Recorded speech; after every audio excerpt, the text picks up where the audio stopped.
కంచిలో ఉన్నటువంటి కామాక్షి పరదేవత విగ్రహం మాత్రం దేనికి అంటుకుని నిలబడదు. దానికి కింద దేని ఆధారపీఠం లేదు. అమ్మవారు ఇలా ఉంటుంది, కింద ఏం ఉండదు, దేనికి తగలదావిడ, గాలిలో ఉంటుంది మూర్తి. మీరు అర్చకులు కొంచెం గట్టిగా తోస్తే కాస్త కదులుతుంది. కనపడకుండా ఒక అడ్డుపీఠం ఉంటుంది.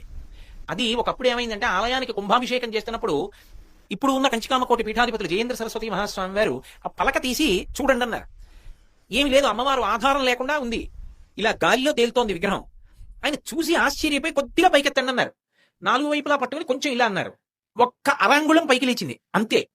ఇలా లేచింది అంతే, కుంభవృష్టి కురిసేయడం మొదలెట్టింది కాంచీపురం అంతా.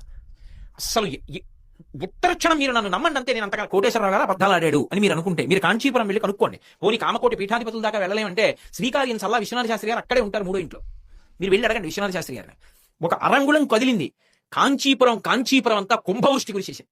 ఎంత కుంభవృష్టి అంటే మనిషికి ఎదురుగుండా ఉన్నది కనపడాలి అంత వాన పడిపోయి కొద్ది నిమిషాల్లో కాంచీపురంలో కామాక్షి దేవాలయం వెనకాల ఉన్నటువంటి కోనేరు నిండిపోయి, అంత లోతుగా ఉంటుంది కోనేరు నిండిపోయి వరదొచ్చింది.